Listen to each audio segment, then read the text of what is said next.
आज मैं आप लोगों के लिए लेकर आई हूँ ये भटूरे की रेसिपी, जो कि कई लोगों की शिकायत रहती है कि मेरे भटूरे फूलते नहीं हैं। तो देखिए, मैं बिल्कुल घर पर बनाकर तैयार करूँगी, बिल्कुल हलवाई स्टाइल भटूरे, एकदम फूले फूले और बहुत ही ज़्यादा टेस्टी और स्वादिष्ट बनते हैं। घर पर ही बनाकर इनको तैयार करेंगे। तो चलिए मैं आपको दिखाती हूँ। ये एक भटूरा मैंने अंदर से दिखाया है, बिल्कुल एकदम जालीदार भटूरा ये बनकर तैयार हुआ है। तो चलिए बनाते हैं। 1 कप मैंने दही लिया है। आप मेज़रमेंट के हिसाब से बिल्कुल लेना है। भटूरे जब भी बनाएं तो मेज़रमेंट का विशेष ध्यान रखें। और 1 कटोरी दही में ये मैंने करीब डाला है 50 ग्राम ये सूजी है, उसको मैंने इसमें भिगो दिया है। और ये सूजी है ना, बिल्कुल बारीक वाली है, तो इसको मैंने इसी दही में भिगो दिया है। और इसको हम करीब 5 मिनट के लिए रख देंगे। और तब तक हम ये अपना जो डो है लगाते हैं भटूरे का। तो मैंने करीब इसमें 3 कटोरी ये मैदा ली है। तो ये करीब 300 ग्राम मैदा थी लगभग, तो मैंने इसको ले लिया है। और इसी में मैं डालूँगी 1 टीस्पून बेकिंग पाउडर और 1 टेबल स्पून मैंने पिसी हुई शक्कर ऐड की है। थोड़ा सा मैंने नमक ऐड किया है।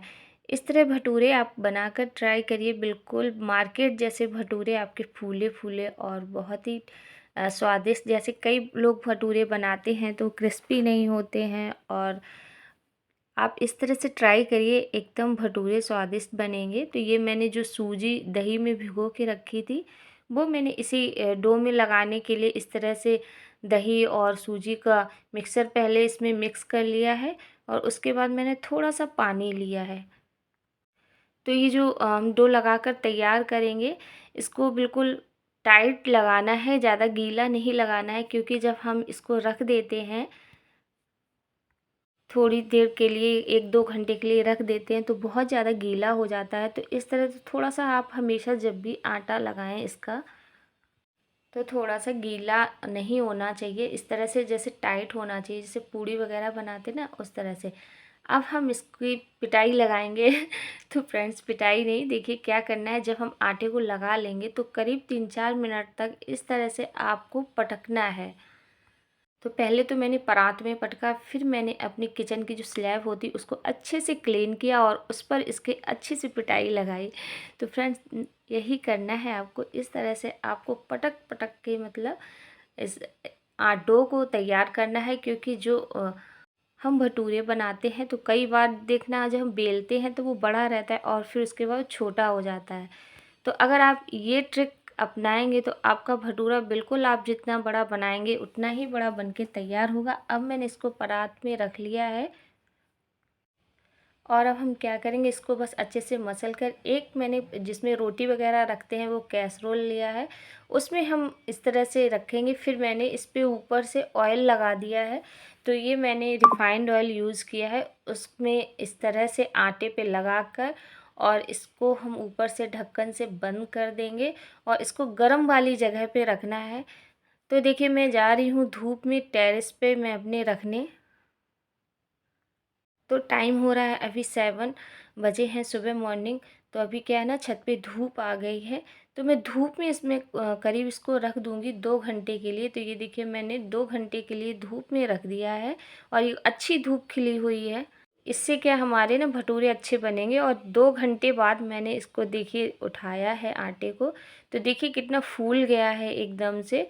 और ये मैंने बताया था ना आपको, टाइट ही लगाना है। जब ये फूल जाता है तो थोड़ा सा गीला हो जाता है, लेकिन इतना गीला नहीं है, क्योंकि हमने पहले से ही इसको टाइट आटा इसका लगाया था।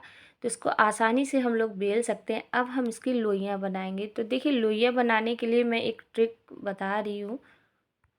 इस तरह से आप बिल्कुल हाथों से इस तरह दबाइए और ये देखिए गोल गोल एकदम आ, बढ़िया सी लोइयाँ हमारी निकल रही। इसी तरह से मैं सारी लोइयाँ बना लूँगी और फिर मैं बनाऊँगी भटूरे।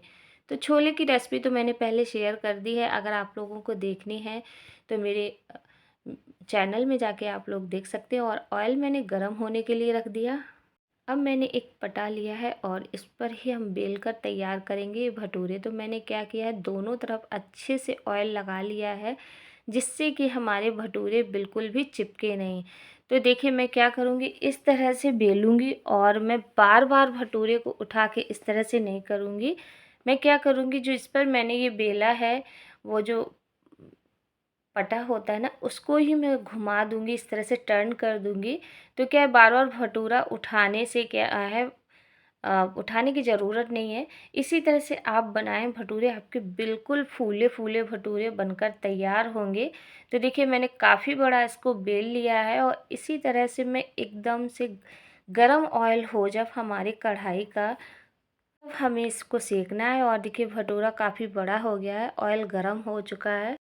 ऑयल को इतना गरम करना है कि एकदम जैसे धुआंधार वाला गरम होना चाहिए, जिससे कि हम जैसे ही डालें एकदम भटूरे को और उस पर इस तरह से ऑयल डालना है करछली से, तो एकदम से भटूरा क्या है ना, फूल जाता है। तो इसी तरह से आपको करना है जब भी भटूरे बनाएं।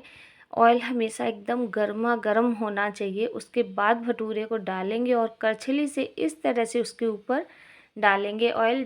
जैसा भी आपको ज़्यादा क्रिस्पी सेकना है तो आप ज़्यादा डार्क कलर का सेक सकते हैं। तो मैं इसी तरह से सारे भटूरे बनाकर तैयार कर लूँगी। देखिए मेरा ऑयल आपको दिख रहा होगा, एकदम से धुआंधार, एकदम बढ़िया गरम है और मैं इसी में ही एकदम से डालते हुए करछली से ऑयल डालूँगी तो आपको हँसी आ रही होगी, धुआंधार। हाँ भाई, इतना ही गरम होना चाहिए हमारा ऑयल, तभी हमारी भटूरे एकदम से फूलते हैं। तो जैसा मैं बता रही हूँ आप वही फॉलो करें, तब आपके एकदम से भटूरे इसी तरह से फूले-फूले बनेंगे। तो अभी देखिए मैं क्या कर रही हूँ, ये किचन में बना रही हूँ और ये देखिए किचन का हाल आपको दिख रहा है। जब भी कुछ बनाते हैं रेसिपी वगैरह, तो इस तरह से पूरा किचन में फैल जाती है। और ये देखिए मैं इधर बना रही हूँ और सुबह मॉर्निंग में अभी धूप वगैरह निकल रही है और मैंने ब्रेकफास्ट के लिए बनाए थे।